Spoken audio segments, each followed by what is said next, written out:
Hi, this is a use case for a Freeplane feature called Jump In. It's meant to solve a problem I'm calling transforming left branch to right branch.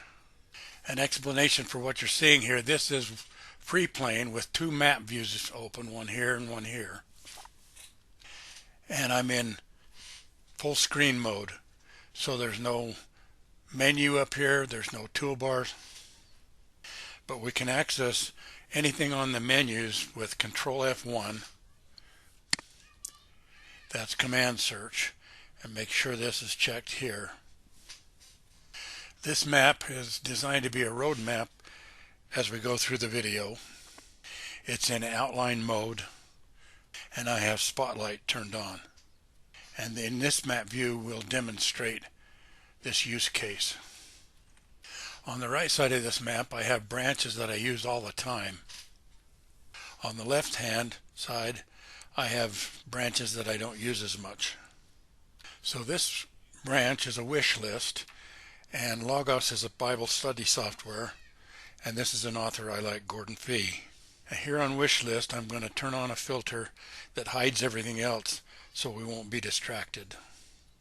The problem is that when you're working on the left side of the route, for me at least, that editing can sometimes be confusing, particularly when you're inserting a child because it hides the parent. Let's say I want to make a child for this node. I press insert and start typing, and it covers up the parent, which I don't like.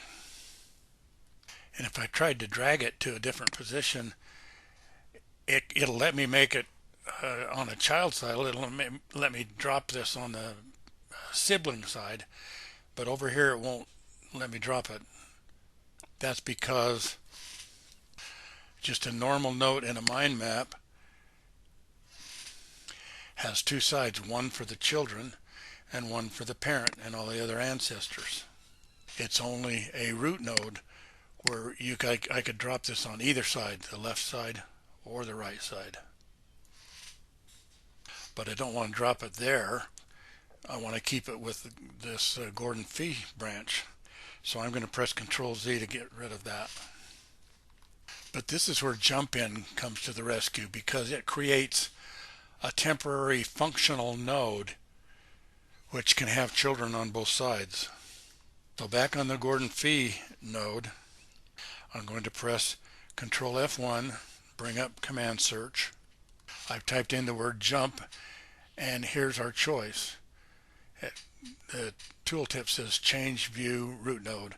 If you are using your menus, it's navigate menu, jump in. Now I'm going to double click this and watch what happens here, especially up on the ancestor side. So double click. So you can't see any ancestors, and that's because this is functionally now a root node. And if we try to drag this, it'll let us drop it there or on the other side as well now, because it's a root node. And if we go into the main map now, it will retain its structure.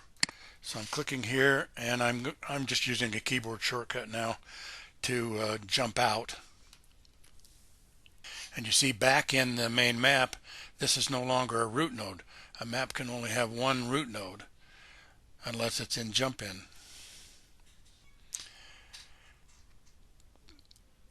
But when I go back and jump in again, you can see it retains that same structure. And I can move all of those over here on this other side and jump out. And in the main map again, this is just a regular node. So these are children, and you can see the parent, the ancestors.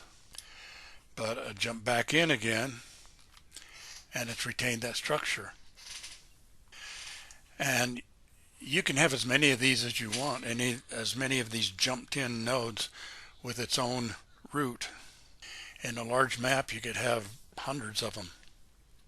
And this is only one use case. If you ever find yourself thinking, I wish I could work on the right side of the node, or I wish this was a root node instead of a regular node, think about using jump in. So that's all. I hope you find this useful, and thanks for watching.